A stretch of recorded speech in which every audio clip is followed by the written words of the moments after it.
Hey kids, do you like professional wrestling? Well, we like professional wrestling too. This is Shake Them Ropes. I am Jeff Hawkins. He is Chris Novembrino. It is December 1st, Chris. Are you in the holiday spirit? Oh yes, especially after the news this week that our episode was the most downloaded episode of wrestling podcasts For in for all of the world. for For Voices all, of Wrestling. Uh um, there many people have different ways of looking at that statistic, and I choose to look at it the way I choose to. okay. I have some bad news for you. Okay. It was my solo show. I no. I already know that. Oh, That's actually that's part of why I brought it up. can you believe this idiot said this? That's what it is. It totally is that, because that was when I was going into how dare Jack Perry attack CM Punk or something like that. It was probably some dumb take like that that made its way around. But yeah, that was a nice little feather in the cap. I like the holidays, but it's very weird. My love of the holidays, like I love kids. I love watching kids have fun. I love kids singing Christmas carols poorly. And then I like very professional groups that can like sing like a really strong chorus that can sing Carol of the Bells and move me. I love that. But everything in between, I hate. Like college a cappella group, no thank you. Church worship team, no thanks. I just want the pros and the kids and everything else in between, not so much. Well, I'm excited to hear your feedback for my new album coming out this holidays. Novi sings the holidays. Not only will I be singing Christmas carols this year, but because we are in a time of strife, Jeff, I don't know if you follow the news, I will also be singing Hanukkah classics. Oh, will you? Oh, yes. Allah Nagila Gala, Dreidel. Do not insult our Jewish fans. Thank you. No, it will be also doing the Little Drummer Boy Parumpa Pum in parentheses. Hmm. Oh yeah, all of these different songs will be performed on my holiday classics. Looking forward to releasing it to you. Is this a bit? Yes. Okay. Because I knew you had an EP. I was like, oh crap, does he really have holiday songs coming Wait, out? wait. Because You think the 6 song EP was like 6 holiday well, songs? no, I thought you might have like a companion piece or something like no, Oh a wow, very Novi a Christmas. very Novi Christmas. Felice Yeah, Novi Dod. Yeah. yeah, yeah. Oh, I mean, come on now. Like that. See, like I think that I have the voice to really capture all of the holidays for every creed. Yeah. Chris Novembrino sings Emmett Otter's Jug Band Christmas. Something like that. I might actually buy that. This Christmas, Jeff, No, I don't want to sing bring that ever. no, hold on. This Christmas, I want to bring all the religions together. Why? Why not? Finally, something we can agree on. Getting into wrestling news of interest, and I'm leading off with this just because it interested me. QT Marshall will be leaving AEW at the end of the year. Besides being a wrestler, he was vice president and manager of talent relations, and until recently did the formatting of all the television shows. Jimmy Jacobs of late took over that position. He was also the trainer of a lot of the talent that started their careers in AEW. He wrote, quote, "Thank you, AEW. Thank you, Tony Khan. I've had the privilege of being here since day one, and I've written over 750 different formats for All Elite Wrestling, and always with pride. As much as I've enjoyed being a VP, manager, talent relations, and wearing a myriad of hats, the company has changed a lot since 2019 and is heading in a different direction. And I feel that it's best I do the same, as we only get one chance to go all in. I have officially resigned from AEW, and will have fulfilled all obligations by the end of 2023. Thank you to everyone from the front office, the production truck, to some of the hardest working talent in the sport. Most importantly, thank you to those who booed, cheered, and took part in this season of my life." Now, most talent, very, sad to see QT go. A lot of messages of support. There were some grumblings behind the scenes that he had lost favor with Tony Khan, presumably in favor of a Jimmy Jacobs type. I'll get your thoughts and then I'll ask you just a general question. I think that QT Marshall's voice is an important one in the locker room because he is not one of the executive vice presidents, but clearly has a veteran presence. And as he sort of said in his statement, he had been there since day one and really did seem to understand the vision. The statement that sticks out to me is Yep. the company is going in a different direction. Now, Yes. sometimes that's a cliche, but supposing it is not a cliche, it's interesting to ruminate on what he means by a different direction.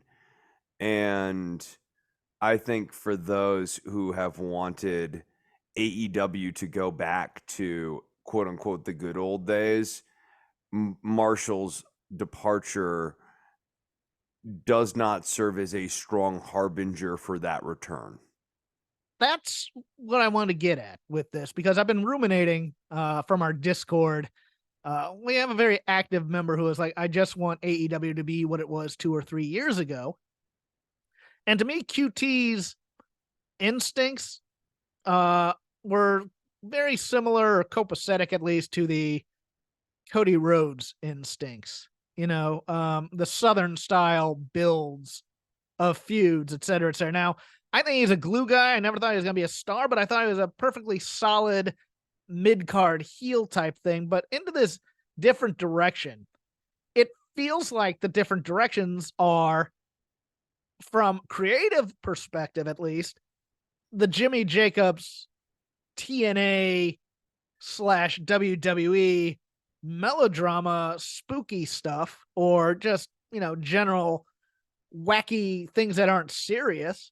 And then on the wrestling side, the New Japan, tournament is obviously flavoring this Continental Classic, but it's like, it's still not a cohesive identity per se. And I think, I think generally it's a good idea to rotate guys like QT out from being, the consigliere of the boss in terms of TV from time to time, give them a refresh, things like that.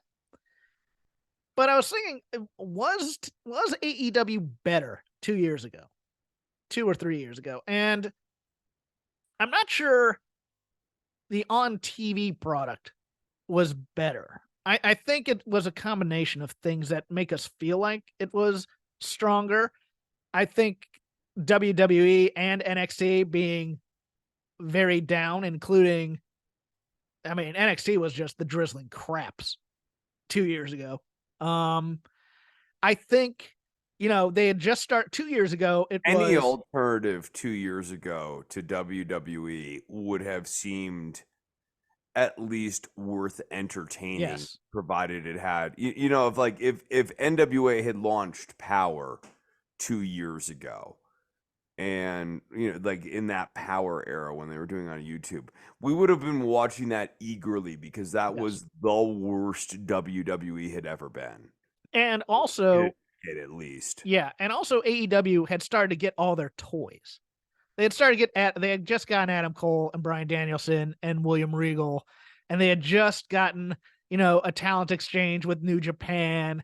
They were the hot hand, and it was, and then 3 years ago it was, man, if only we could get those guys we like out of NXT and get a deal with New Japan. Man, this organization, they still hadn't had they still hadn't had the Forbidden Door show yet, right? So we didn't know what those could be and what those can't be. But there were rumblings of it. There were rumblings of the Forbidden Door that was going to happen. Yeah, there was just a lot of potential. Yes, and potential super exciting. Yes, but it's kind of like when I used to play basketball games all the time. If you over trade for potential, sometimes you forget to just make a good team for today. Well, but also all the toys are gone for the most part, with the exception possibly of Mercedes Moné, who I think is heading back to WWE. There are no, Alexander. There are no game changer toys. Yeah, Alexander wept, or there are no more, no more empires to topple. Those types of things, and I'm just like I liked AEW, but it wasn't. I think my favorite might have been the COVID era, stuff because you still had the various flavors, and it felt like on the format it was almost like this part's Kenny's part, this part is Cody's part, this part is where the Bucks booked the tag team division. Here's a party match, etc., etc. And like it's not that the TV's bad. Like I thought the TV this week was good. I won't say great, but it was very good. Another thing though, like when I was watching Penta El Cerro Miedo do his little promo this week, right? I think another thing about AEW 3 years ago versus now is they had not yet fully explored the limitations of international wrestlers who cannot do an English promo. Correct. And now we have fully explored that. And unless you have incredibly savvy, consistent presentation of these non-speaker characters, essentially, you get into the mire of mediocrity. Well, you also have like, I mean, it was also obvious to me that early on in AEW, the advice Tony was getting was that what wrestling fans really want right now is a super indie a la PWG, where just do a lot of great matches with high spots in them, and people will tune in. And American wrestling fans, like the dirt worst wrestling fans that people crap on who watch AEW, they want their promos. They may want their stories too at this point. I think we may have even gotten past Southern wrestling as a style that people like, although they won't admit it, and gotten into WWE melodrama as the thing, unfortunately. And I don't think watching NXT this week that with like Nathan Fraser and Ilya Dragunov, you see an interesting third sort of style coming, like Western strong style, maybe you might want to call it, or something like that, where it's like a very stiff style of match. Well, we had that with Rush and Mark Briscoe too. Yeah. I mean, that was that was my favorite match of the week. Of WWE. Nathan Fraser and Ilya Dragunov match I thought was a total banger. I agree too. Yeah, I enjoyed that, and strong style without the no selling. Right. That's the thing that drives me nuts about the strong style. Maybe you'd even just call it like high impact, something like that. It feels like a fight. Yeah, no, like Dragunov's offense, in particular, I think serves as a really good like. What do I mean by this, or like an example of this sort of thing where his offense looks like it hurts like hell. It looks like it hurts. He sells stuff. He sells damage. Yes. And his offense looks like it does damage. Yes, and that's all I want. Man, that formula is a strong formula. I agree. I'm with you. We can discuss this in the Lazy River, but we both named matches that I thought were fantastic this week in both companies. So I think we gave you equal time. Sure. Raw, on the other hand, was mid as hell. We'll get to that too. Triple H was not there. The show was run by Bruce Pritchard this week. Triple H and Nick Khan are here in lovely Los Angeles, California, doing negotiations for TV rights for Monday Night Raw. Exciting stuff. There are some interesting players that have been rumored about. And such as and old Uncle Dave, who I do adore, but he is kind of hinting that, or at least at one point in the discussions was Warner Brothers Discovery. But there's nothing solid yet out there. Interesting stuff. I mean, we'll see. No, I mean, I don't know. We'll see what they come up with. They'll be on TV. I'm waiting to see what happens. TV regardless. We'll talk about them. Yes, I know. No, I think NBC Universal is going to overpay for Raw. I think they're too big of a part of the Peacock platform.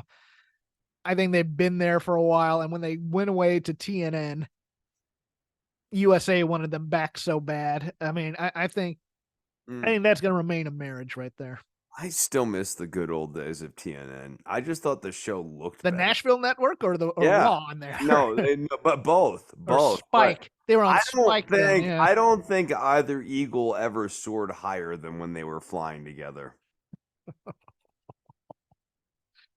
I miss 1000 Ways to Die on the Spike Network, my first TV gig. That was always fun. Tammy Sitch, WWE Hall of Famer, part of the ushering in an era of non-wrestling women performers, was at one point amongst the most downloaded women in the early years of the internet, was sentenced to 17 years plus in prison and 8 more years of probation with credit for 566 days that she has already served.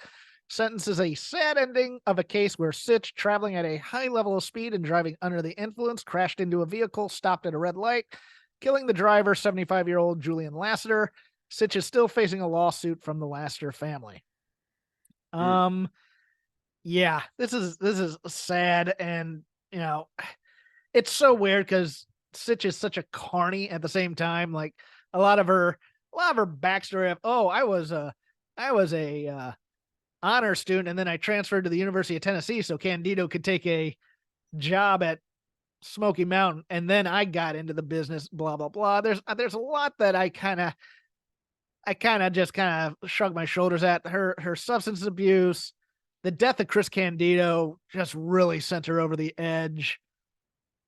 She was in the middle of politics with Sean and Brett and dating various people within that whole thing. And it was just, even after at a certain point, you're a victim of yourself and your success, because you could never get that back. And it always felt like, okay, what can I do now to get success and get on the radar now? Oh, I'll go into porn, that type of stuff. Yeah, no, especially at the turn of the century, she very much was making desperate last gasps. But I think sometimes people can be victims of circumstances, victims of other people, and victims of themselves concurrently. Yeah. As I get older and older, I get convinced of this more thoroughly. Yeah, and I just, after already having DUIs on her record and substance abuse problems, to continue to do that and tempt fate, it makes part of that makes me mad, to be honest with you. And well, this is okay. And this is consistent with our position of repeatedly dunking on Jeff Hardy. Yes. Yeah, it's why I will always crap on AEW for employing Jeff Hardy, is that I view him cut from the same cloth as a Tammy Sitch, the person who, for whatever reasons, and you actually don't really need to parse them, they just have enough reasons that they can't keep their stuff together, that they are the type of person who will, despite their financial situation, I'm assuming Jeff Hardy's is much stronger than Tammy Sitch's, despite their financial situation, they will get loaded and attempt to operate a motor vehicle. And you can't, it's in the same way that you sort of couldn't employ someone who you knew just randomly discharged firearms loosey-goosey. You know what I mean? That's how I feel about operating a vehicle under the influence. It's not really all that different from standing out in your backyard and just sort of firing off around, probably won't hit anyone, but eventually you're gonna. Yeah.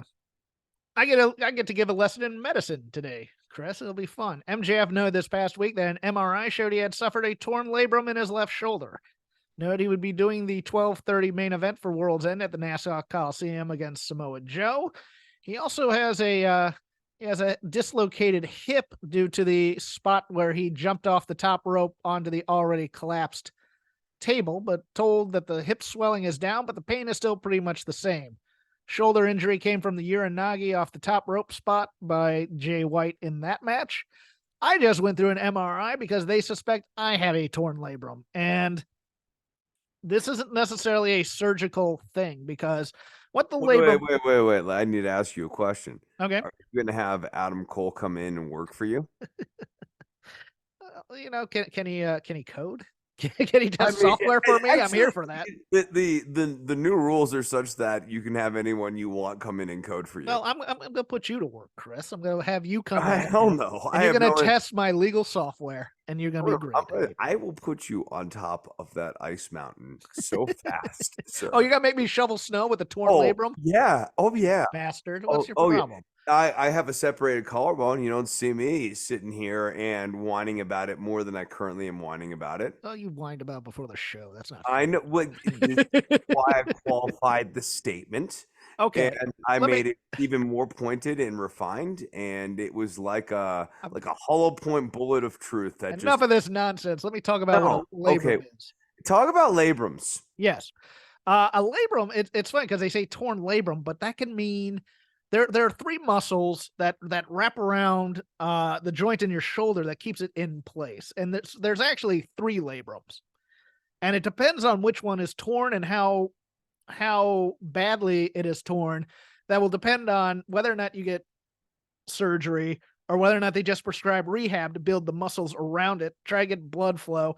It'll never be the same, but a lot of what labrum tears are pain management from what I told. And I got mine weightlifting. I kind of went back on the bar to put it back and I wrenched it a bit because the weight was a little bit too heavy. Most doctors don't recommend surgery for this, which is very interesting. Although they don't recommend surgery mostly for people over the age of 30. And MJF is now 26.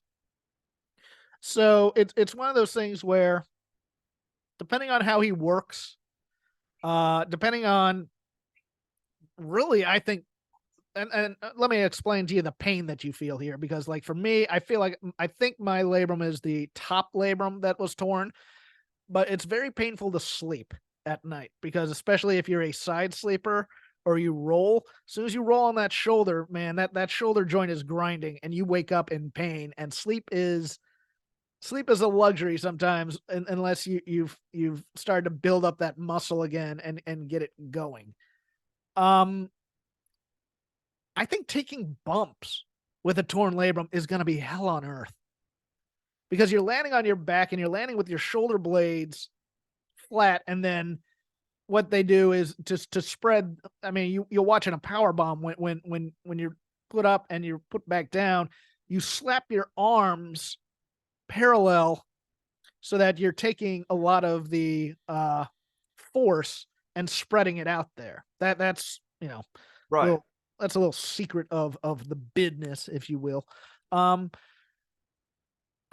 am very interested to see if he decides to get the surgery or not, and what the extent of this torn labrum is, and whether or not he has a torn rotator cuff as well, because that could also, when you tear the labrum, you start to overcompensate with other muscles, and sometimes that will damage the rotator cuff. Sometimes the muscle will rub against the joint and stuff when it's separated.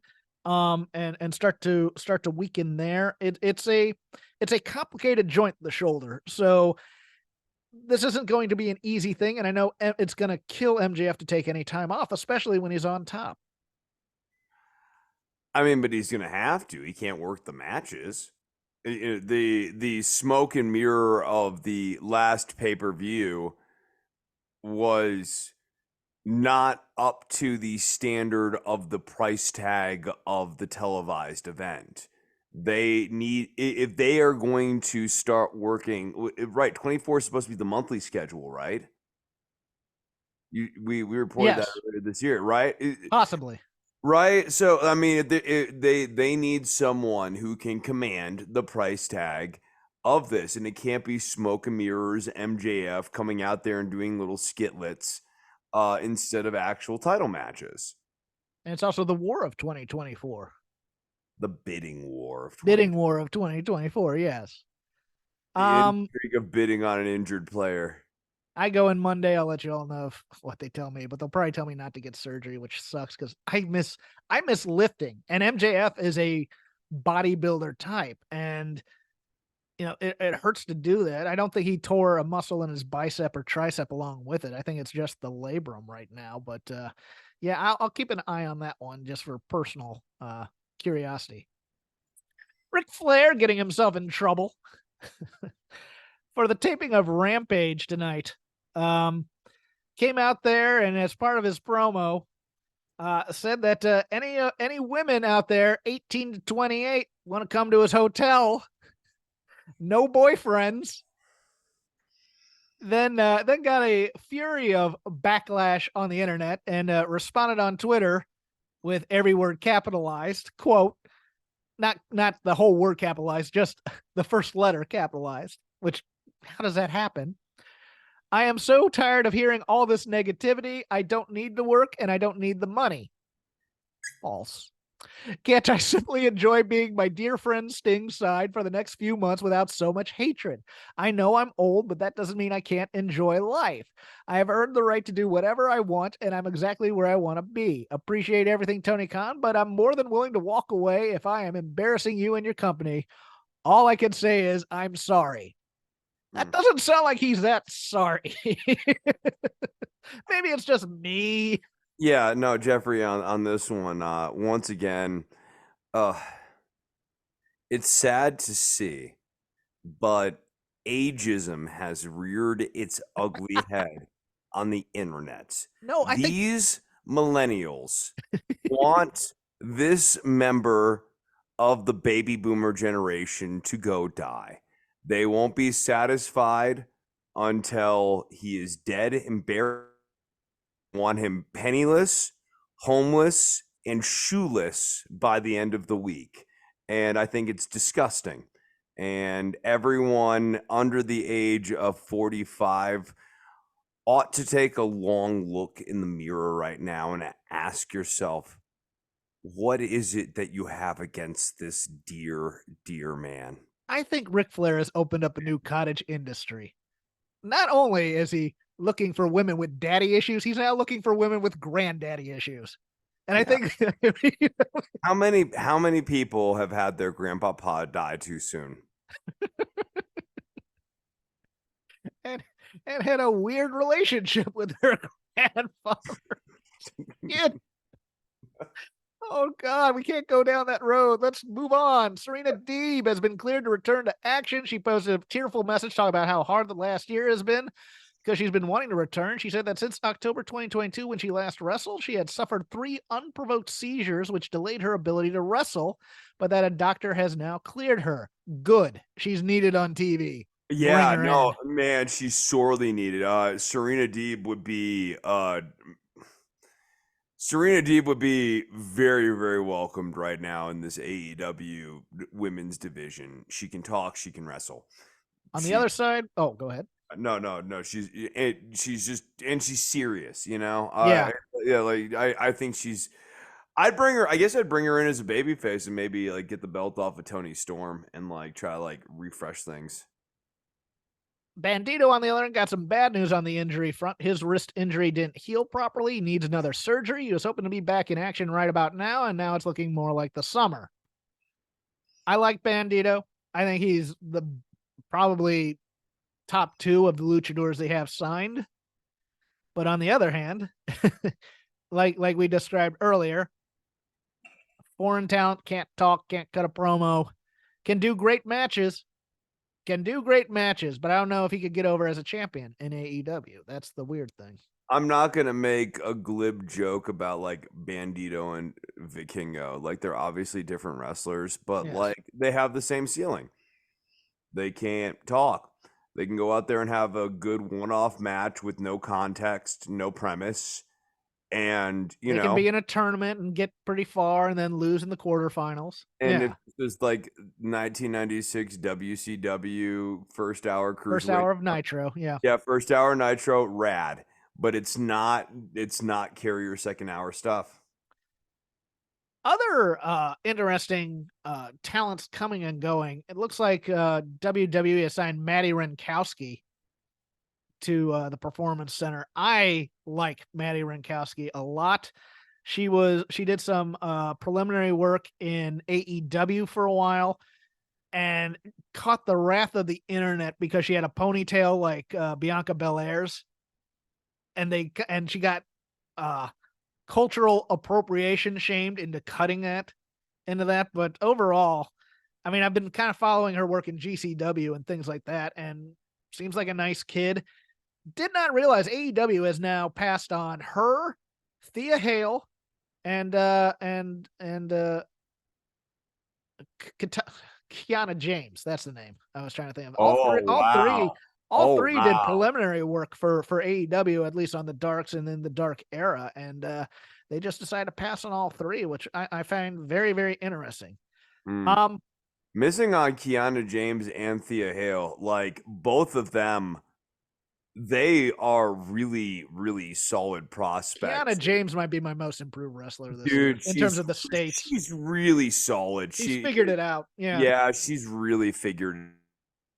Also, I, not Thea Hale, but Lexi Nair might be, and she's just an announcer. And I think the stuff she's doing on Ring of Honor right now with the minions in training with Athena and Billy Starks, she's pretty fantastic. But and then of course Tiffany Stratton's like dynamite. But yeah.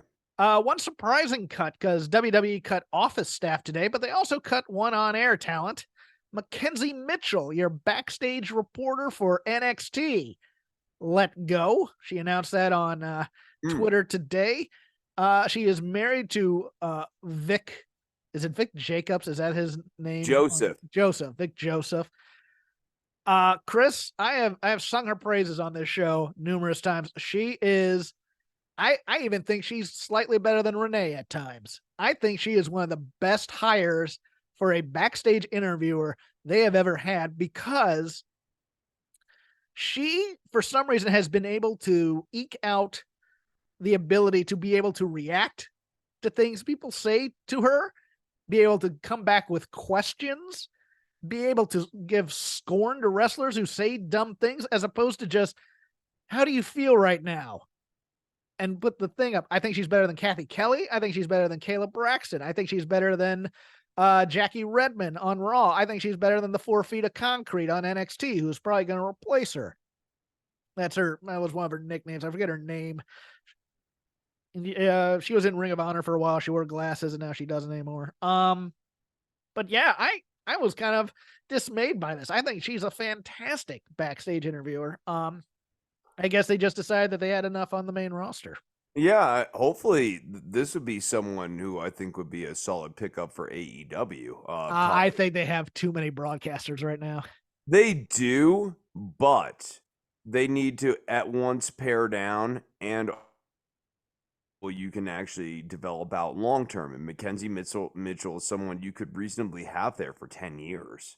Yeah, that's true. I think she's gonna go on. I mean, she's an entrepreneur. No, she sells jewelry. I think she's right, gonna go but I'm with you. They have too many on-air talent right now, and several of them, especially the veteran ones, are particularly unfocused. Taz, so, really? Taz, huh? Okay, yeah. no.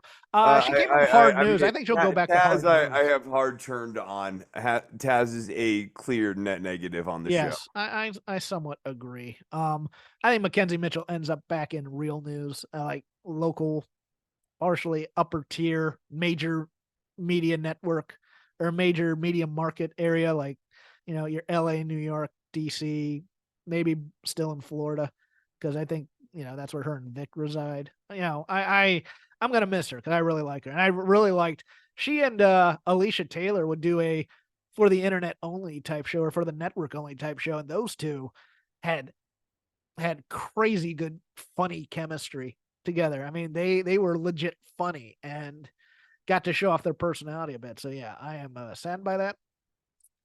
We'll take that and go into the lazy river of wrestling criticism. Whatever we watched this week, whatever's on our mind, can bring it up. I'm going to start because I want to dig into this very, very, very, very mid Monday Night Raw, because they had the eyes of everybody and a crappy Monday Night Football game, and they put on the most heatless, dull at times, mid show. I mean, there were high points, don't get me wrong. I mean, but they plugged this as we're going the first hour commercial free, and they gave us this dull ass tag team gauntlet match after a Randy Orton babyface promo with Rhea Ripley. Randy Orton's a boring babyface to me. I mean, and especially because he's not saying much other than the 3 most dangerous letters in sports entertainment type of thing. And then you end the show because you've also built up that CM Punk is here. And I joked that the way to drive AEW fans crazy would be he never even mentions anything about AEW. And sure enough, probably due to non-disclosure agreements as well, this promo was, my first thought was, this is a Cody Rhodes promo. And then it was a non-genuine Cody Rhodes promo, because after he stops talking about, how thankful he is to Dusty and the wise man who said he had to leave and come back, he goes, "I'm here to make money, not make friends," or something thereabouts. So I think he's just doing this. He's getting the cheap pop after showing up, but eventually, I think the program's eventually gonna be Cody and CM Punk. Well, you think the program's going to be Cody and CM Punk, huh? Maybe after WrestleMania. How about that? Not immediately. It's going to build, and Punk is going to turn heel. But this is not a pipe bomb Punk. This is, as we alluded to last week, where it felt like he was there to take the check and to be nice and to just, sit in his locker room or in his bus until they need him. He comes out, says his lines, and leave. That's what this was. This was no effort Punk. This was no passion Punk in some ways. I wasn't expecting much, but man, this even failed up to those expectations. Yeah, I found this promo, especially after being made to wait 3 hours, to be very underwhelming. That's a very good point. The build up to this should have made this matter, especially when you let off with Randy Orton. You're like, Randy Orton's the B show. Who you're really here for is CM Punk, and this is very ho-hum CM Punk. Although, does it tell you what the hierarchy is in this company? That Orton is far more important than Punk, at least to them, because he was always loyal. I don't know that that's necessarily what they're saying with the way that they're organized. Yeah, it doesn't have to be a mixed message. Yeah. I don't know that that's the read I'm getting off of it. I just think I lead with Punk. I would lead with Punk, but I think that they basically went into this, oh, he's a major ratings draw. And that's true. We'll see what the ratings come back on for the next week here, and his the much vaunted quarter hours and these sorts of things. My suspicion is that he does pop a decent number in those quarter hours. My also suspicion is, you would probably, if you could really parse the quarter hour, see a bit of a drop off there towards the end, because he wasn't interesting. It wasn't provocative. I don't. At the same time, the people who think that it was bad also have to calibrate, before they go out and say this was bad, what would a good promo have been? Without being able to trash AEW, because you don't want to get sued. I mean, okay, even suppose he could trash AEW. What would the good... Let's suppose a world of no lawsuits. What would the good promo be? I don't know. I think it becomes an unfair metric. Does he go there and cut 10 minutes on the Young Bucks and Kenny Omega? Who cares? No, but I think he does right? this. I quit this company the first time because they tried to kill me. Can you imagine how bad it was over at the other place that I'd want to come back here and call it home? I don't want to work with children, just all the little buzzwords to just needle the AEW fan base. And then it goes viral because WWE fans will be going, oh, look, he's planting the flag of victory over AEW. Oh, what are you going to do now, guys? Huh? How are you going to fire back to this? It would have, most of the oohing and eyeing you would have seen online through social media and things like that. But it's one of those things where, I just didn't believe CM Punk's promo. I know this is hard to believe, but I'm home. My man, this company tried to kill you, and they took you to court and cost you millions of dollars. I'm fine if you're here just for the money, for the paycheck. I am damn cool with sucking up your happiness for your retirement fund. But don't don't come at me and say that you are so happy to be there unless you're going to say compared to this other place. That's the thing that I think would have gotten people going. Yeah, right. I think, and I guess maybe more of the headline driver sort of promo would have been, "I escaped a land of children." Yes. Don't necessarily have to address anything specifically, Oh but yeah, Alfred Kanawa and the other guys who get crap leaked to them would be told to go out there and put all this stuff on X and blast it out. Oh, look at this sick burn that Punk did to the right. elite. Oh, I'm not elite. If he had said just even that or something like that, or I'm dealing with a guy who thinks he's a hangman, but he never hangs around. Whatever. Yeah, Wise no, words. no. For like the last 4 years, I was being, I went to a place where people were pursuing what being elite was, and it turns Yeah. out it's approaching 40, acting like you're 20, and being a child as you're middle aging. Invoke William Which Regal in which the would be promo. deep irony for CM Punk. Yes, it would. Which would be deep irony for CM Punk to like go there. I mean, there's But no such thing as a genuine a- promo you can put in here, though. actually, that would make the promo better. It would be better if it was hypocritical. Okay. Yeah, yeah. So I'm actually fine with him going out there and saying the Young Bucks are these like man children when he is like a man child as well. Or even if he had gone, well, I tried mixed martial arts for a while, and then I took a long, long break. Didn't wrestle anywhere else. Absolutely nowhere else. Did no other matches until I came back right here. I Yeah. I didn't actually. No, no, no. I wrestled, but it wasn't anywhere important for the last. Oh, call it a secondary company and then just watch people's heads explode. Your turn, sir. Okay. I guess staying on. I mean, we did most of the important stuff on Raw here. I'm with you on Randy Orton. Having him back,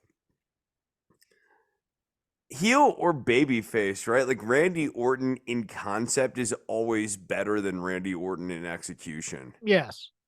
And especially now, he doesn't do anything. But Uh, I will defend. I liked the segment with Jey Uso backstage, where okay. it was kind of like water under the bridge. And the other thing in Raw that I haven't got to hit yet, but I'll put that out there in case you want to go into it. I really liked. I thought it was smart, the Seth Rollins Drew McIntyre segment, and how it was like, yeah, we had a banger of a match, blah blah blah, and the entire punchline is I'm giving Jey Uso a title match, and that sets off Drew. I loved that. I absolutely adored that promo for some reason. Yes.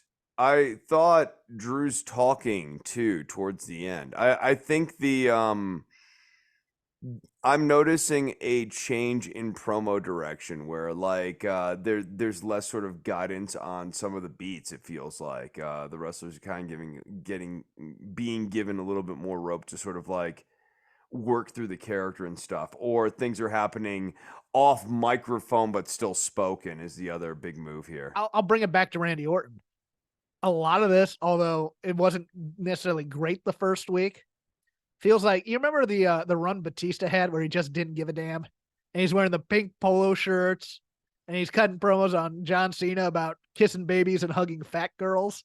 I mean, This feels like that run for Randy Orton. I mean, he is jacked to the gills, saying his prayers and eating his vitamins, but at the same time, he's like, "Oh, I know I gotta get down the ring, but I'm gonna take a minute to sign a young fan's action figure and ask him his name and fist bump." It's like, come on, Randy, we have some places to go. This is live TV. Let's get there. He's like, don't care. This is my moment. I have one of the slowest entrances in the business. Yes. Like it's 3 notches above Undertaker slow. Like I feel like over the years it'd be a fun frame by frame analysis of like how slow has he gotten this like saunter down to the ring that he does. Who's faster, Randy Orton or Lee Smith, former relief pitcher? I mean, it's just that's why they invoked in baseball. They invoked the cart to bring relief pitchers to the thing because Lee Smith would take so long to get from the bullpen to the mound. I hope we one day arrive at the Orton Taker convergence where like we get an entrance between the two of them that's about the same length. We could have an entire match in between the entrances for Orton and Undertaker at Mania. It's like, here comes Randy Orton's thing, and it takes 15 minutes, and then we have like New Day versus versus name a team for me. I was trying to think of the Uh, yes boy. Lucha House Party. Oh, Lucha House. That would be a bit hard, but yes, the Lucha House Party makes a tremendous comeback to W, and then Undertaker comes down, and then maybe we have another match in between. We get a women's match between Natty and Shayna Baszler, and then we get the Undertaker. Go ahead. I think I took a lot of your points from that one. I mean, I just think that Mania could really be jump started by the return of the Lucha House Party. I'd be amazed if two of those three guys ever wanted to come back to WWE know, again. But then again, Punk came back and it was home. So maybe Lindsay Dorado that'd be great. decides to come back and say, he gets a promo and says that it's home. I saw you all doing an LWO. And Rey Mysterio's, and it would all be because of Rey Mysterio's injury. Because there's no other luchador that ever existed in WWE other than Rey Mysterio and Eddie Guerrero. Okay, you want to know what was baffling to me on Raw? Please. The setup and payoff of the Zoe Stark's Nia Jax segments. Yes. So we have Zoe Stark backstage, and yeah, she's being cooled off from a title match, but like, dude, it's Nia Jax. What are we doing here? Exactly. And so, like, what in God's name are we doing here? And Nia Jax is actually the perfect vehicle to have Zoe Starks get reheated over. Like, she goes in, stands up for somebody, and then goes and gets the job done in the ring. Cool. Zoe Starks is reestablished as an upper mid-carder.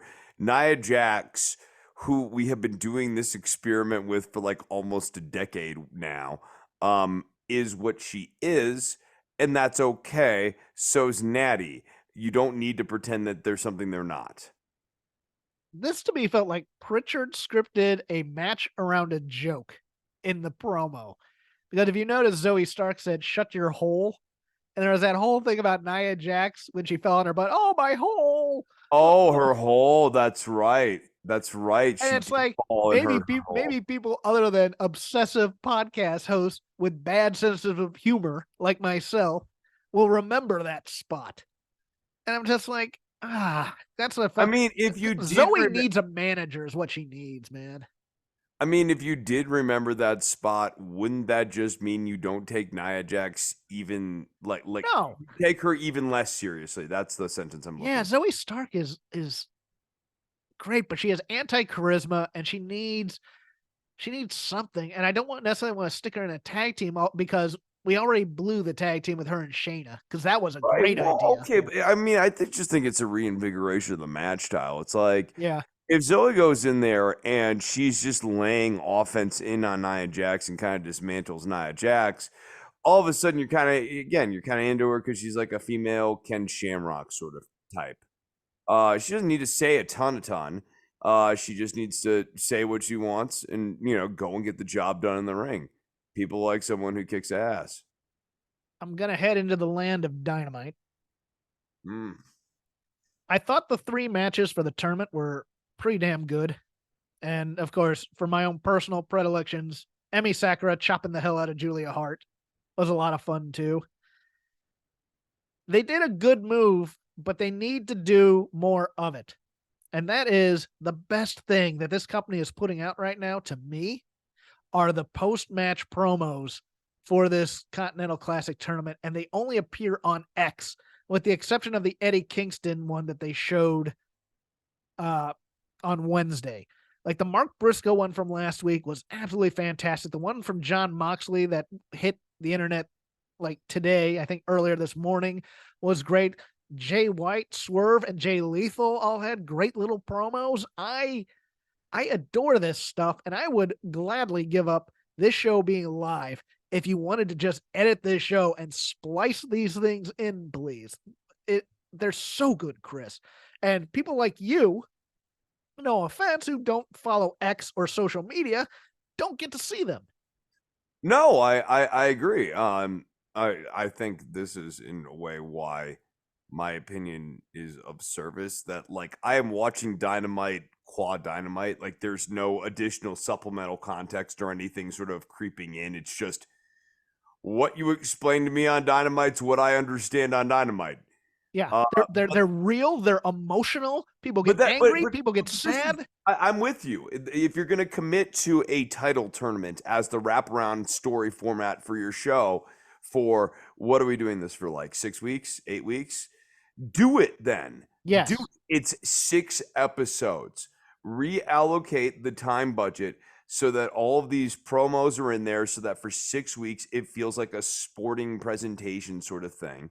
And you can still have like the MJF stuff or whatever wrapping around there, but like commit to it then. And I think this was our frustration last week where it feels like part of the show is around this vibe of the tournament, but then there's all this other like kind of like goofy camp stuff that pulls you out of caring about the tournament. Or when they get back around to like the numbers stuff and Danielson's back out there talking about everything, it's like, oh yeah, this again. Rather than me being kind of like locked in and going like, what's going to happen next in the tournament, and like kind of just being in that same mental track all night. I think that's really important. and just so I can finish my promo love on Collision on Saturday, which was not a great show by any means. Ricky Starks and Big Bill cut an amazing promo. Big Bill cut a babyface promo about rehabbing and how he knew he'd come back on top. It was so fantastic coming from him. Ricky Starks, number one, calling Chris Jericho a clout vampire.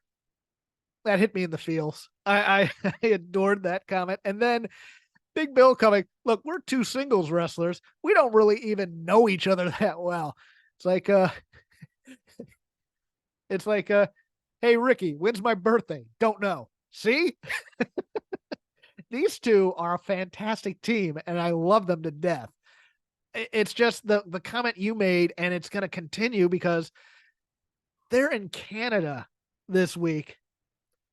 And Collision doesn't play on television in Canada. It plays on the elite streaming part of TSN, not even the normal streaming part, but I guess they're going to be playing them on like the equivalent of Fox Sports 1 and Fox Sports 2. Tickets, plenty of good seats still available. And as you said, it's great that about a third of your audience for your main show watches this one. Yeah, I mean, that's the other big problem with the tournament too, right? I mean, you still have this. I think on one hand, I applaud the effort of having Danielson on Dynamite to try to get people over to watch this on Collision. And he was fantastic on Color. He was absolutely fantastic. This week, for the people who care about the numbers and the deets and that sort of thing, I think we will see the proof in the pudding here that even Danielson talking about going over to Collision here is not going to draw the eyeballs you need to balance out the viewership on this tournament. That this tournament, Dynamite is an upper echelon show and Collision is a lower tier show. And I well, again, just want to wrap it around. Applaud the effort. Think putting Danielson on the show is about as good of a move as you can make. But I think it's good and not sufficient to actually move the needle here. And that's what will be evidenced this week in the ratings for those who care about that. Your Honor, Your Honor. All right. Let me see. What else do I want to talk about on Dynamite here? I mean, we've touched on MJF. But we didn't really, I guess, touch on this promo here. I mean, we still have like sort of all this goofy sort of smoke and mirrors stuff around this. The devil reveal, not the reveal, but like the devil attack this week. This does not make me more excited for the Joe match, right? He apparently has access to the audio and video truck. Oh my God, too. Like that too. Like he has access to the audio and video truck. If it's not Tony Khan at this point, it increasingly doesn't make any sense, right? Like in a way, the only person, I'm not saying this is satisfying as in I like it, but the only person who could have access to the audio and video truck and have it make any sense would be Khan. Yes, except unless you're going to steal a gimmick from two ex-WWE free agents, Sami Callihan or Mustafa Ali. I don't think it's them. Um, yeah, I'm with you Whoa, there. whoa, whoa, whoa, you forgot about Scripps? He's still employed. Yeah, Slapjack may have, been able to have like a key Oh my occasionally. God, what if it's Slapjack? Yeah, we're Oh, doing oh my God, Retribution is back, that baby. from the Jack is back. It's the Jack attack. Who's the devil? None other than Mr. Jack. Yeah, and he has a mask just for you this time. It's Mm. great. Oh, that's so good. Before And we then he leave, takes off the devil's mask and he reveals his classic, iconic Slapjack mask. yes, iconic. It's the Iconics. That's who it is. Oh, One just oh, gave birth okay. and one's pregnant. Yeah, but they're like pulling the strings. Yeah, sure.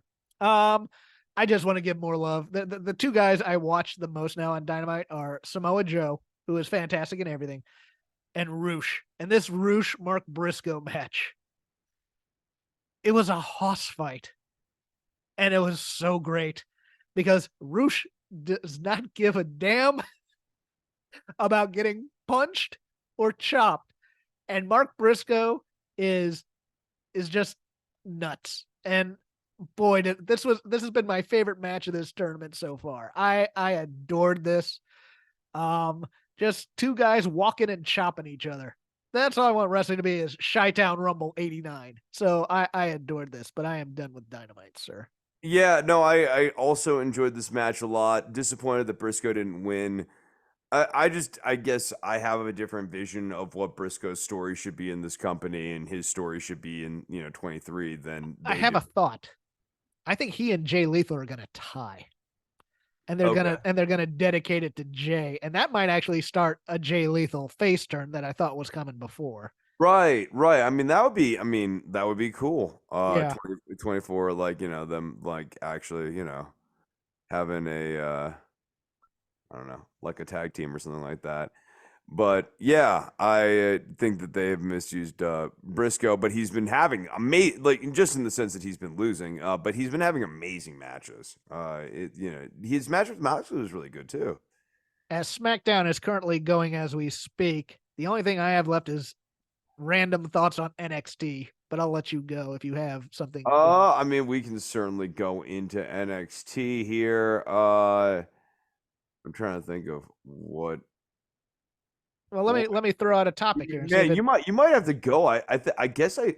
Okay, no, I definitely watched like Ilya Dragunov versus Nathan Fraser. That was fun. That was such a good match, and like the outcome was never in any doubt, and it needed to be a really clear 70-30 match. Now the premise of the match was ridiculous, though.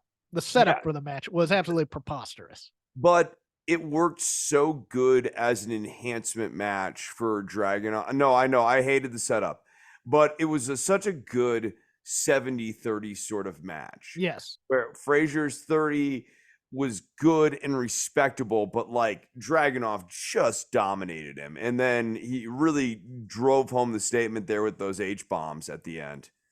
I love that finishing move is great. Yeah. It just looks like it murdered. Yeah. I need to give them some flowers here. I think they're being very, very brave in that this Iron Survivor challenge isn't necessarily the guys on top going into the match or all of them. In both the women's division, who you think you'd have, Roxanne and Kiana James, who both did this last year, but some new faces going into there, and you have new faces going into the men's match. And this could either be sink or swim for a few of them. Very fascinating to me in some ways. Trying to think of what else on NXT here.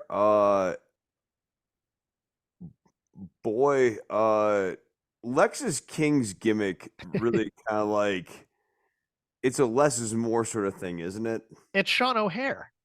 Yeah, yeah, it's a less is more sort of thing. It doesn't really do it for me.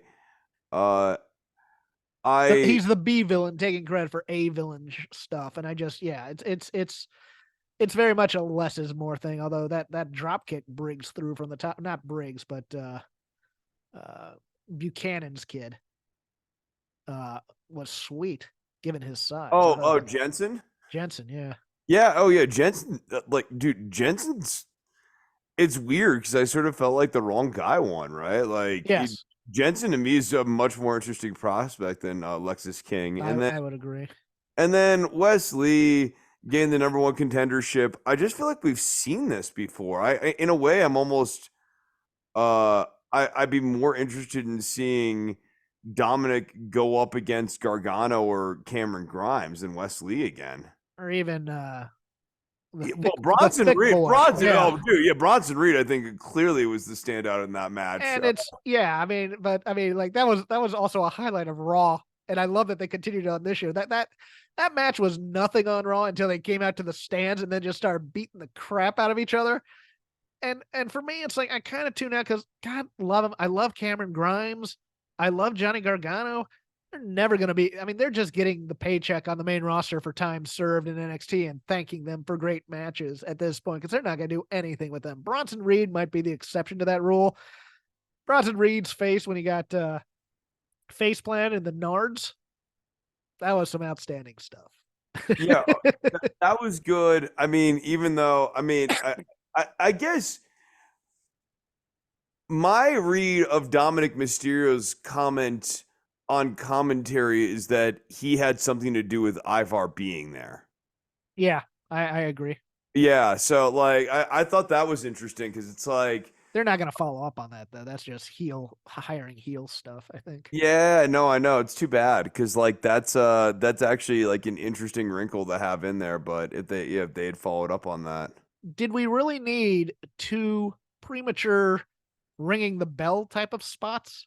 Oh wait, I on forgot. The same show? The incredible courage of allowing Joe Gacy to just live under the ring for literally weeks now. Well, Hornswoggle did that for a long time, and he made the place, livable. Well, right, and during this time, he pierced his own nose.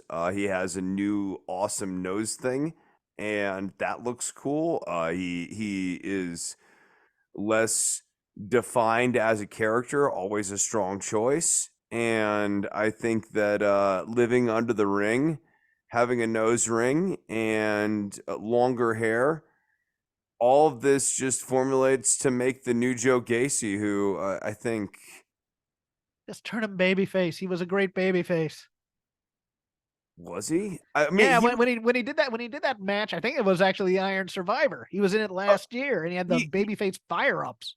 Okay, yeah, no, he definitely had those. He was like, it's more that like when he rallies, he works almost babyface like yes. He's like a heel who like works, kind of like the Tomohiro Ishii trope of like the underdog babyface heel, or the underdog heel. Like he has that thing about him for sure.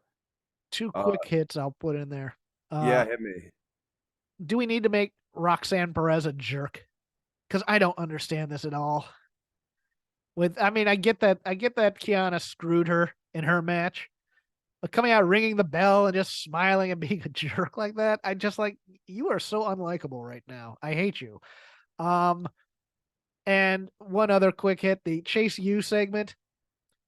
Go back, rewatch it, and watch JC Jane acting like she's at a funeral. Because it is hilarious. Yeah, it is freaking hilarious. I loved it. I have one more. Go ahead. Jay White downcycling. Like, boy, have they cooled him off in like rapid order here, because he took another L this week. He took an L, but I did like and actually that reminds me, I'm gonna circle back to Dynamite because there were two things on that show that also coexist. Swerve not being brought in, knowing that low blow was coming, being a smart heel who had seen all this stuff before, and then Adam Copeland and the Christian segment where Christian's just knitting this flag, and Adam Copeland figures it out, goes, "Nice try, dumbass," and then tells him to go F himself. Like, this is the best Adam Copeland I have seen in weeks. I loved that segment because, number one, because Christian is so slimy, and so, but I like smart baby faces. This was not, there was no stupid baby face or stupid heel syndrome, but I agree on the Jay White downcycling, but you almost have to, given that the Bang Bang Gang, they're clowns. They're Well, that's what I was saying going into this, and there were people saying to the otherwise, like that they were being moved up into a serious upper mid card, upper level faction, and they're not. It was like when we thought 2.0 when they cut those serious promos on the net. Okay, here we go. We're gonna give them a new edge. This is going nowhere. So no, and I'm with you on Adam Copeland and Christian. Liked that segment a lot.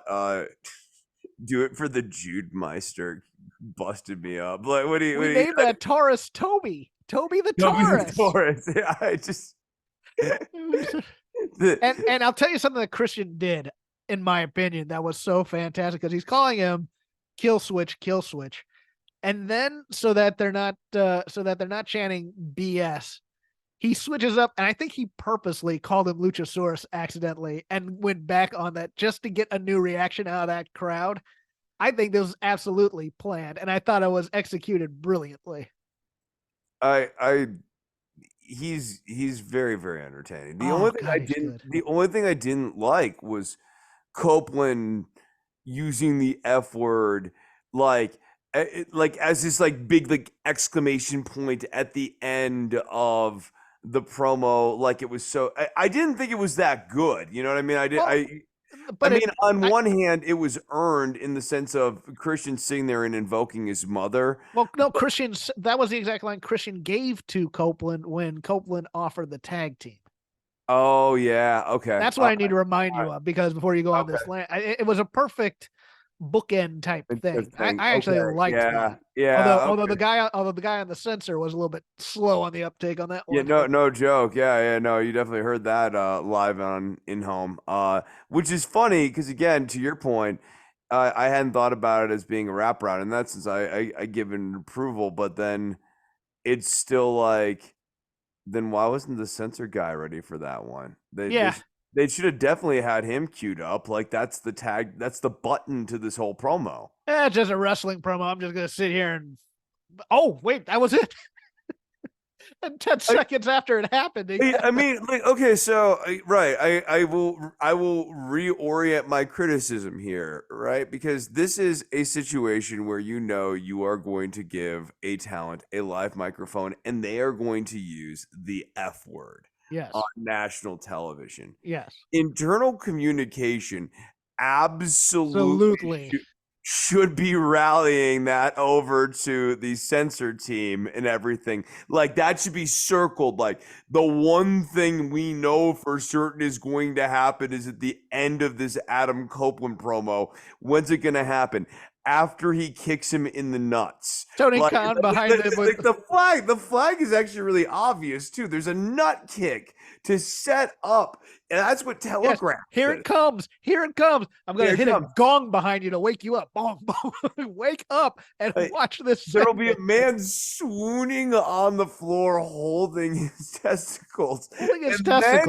And then Adam Copeland will grab the microphone one last time. That's when you need to hit the button, right then and there, in that exact moment. Yes, you overcompensate and you blurt the whole thing out as opposed to just the word, because you got to miss the word. All you have to do is add another thing, and it just cuts out. It doesn't. Yeah, right. Like, duh. Like, everyone can put it together, especially if it's short edit.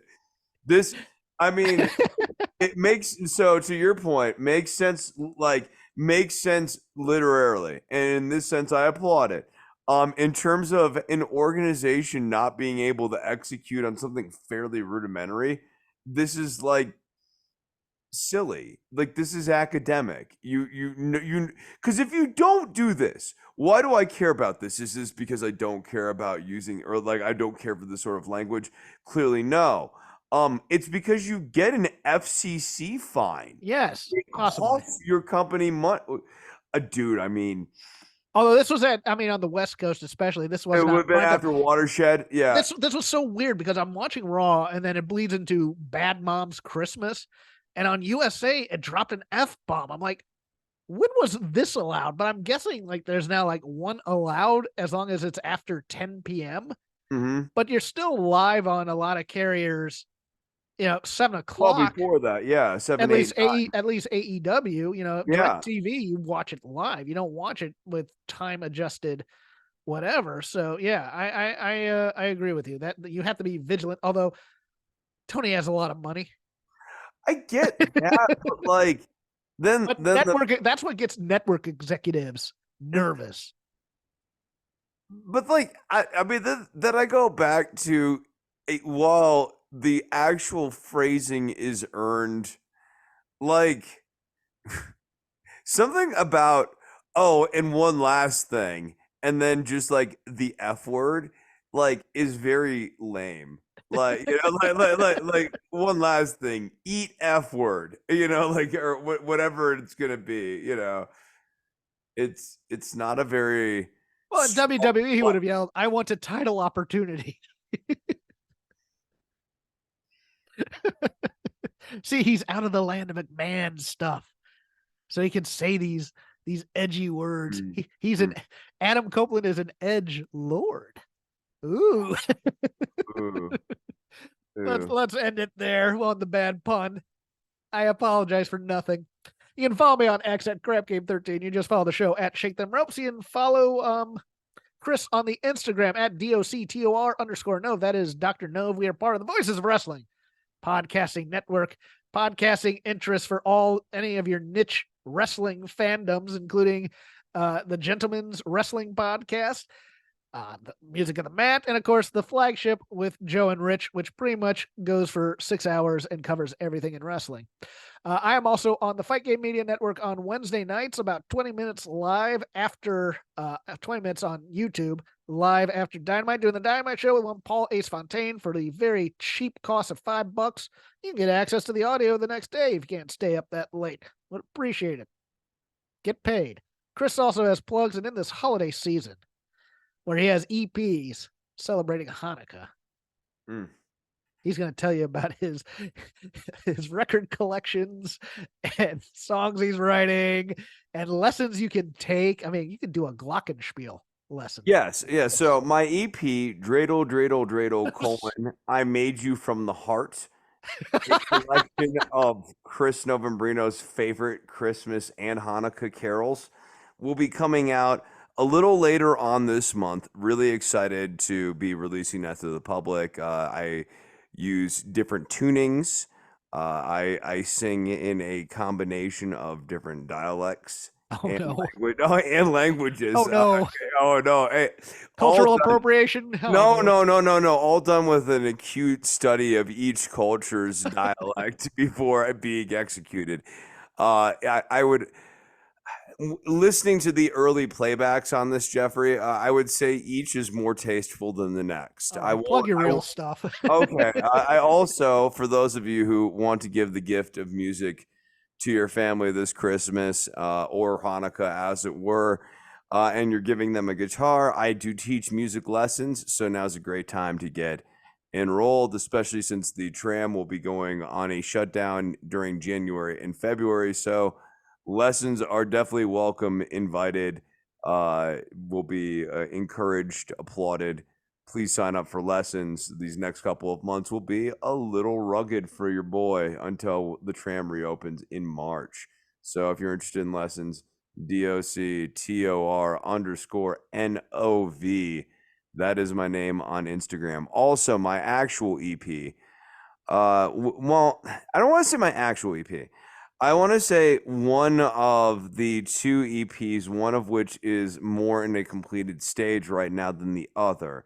Obviously, the Chris Monica EP will be coming out later on in the month here, but this EP is that I'm currently finishing up the tracking on is nearly done. After we get done taping here tonight, I'm going to be doing vocals on the very last song, and then it will be done and be getting mixed. And so that means it will be out early 2024 at like like January. I don't know, maybe I'll get some money and pay for the production of it.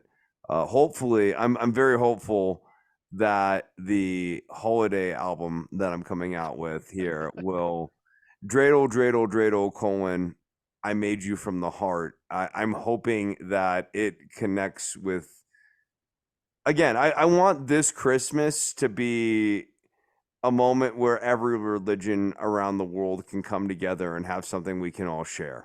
Novembrino steamroller coming to a town near you.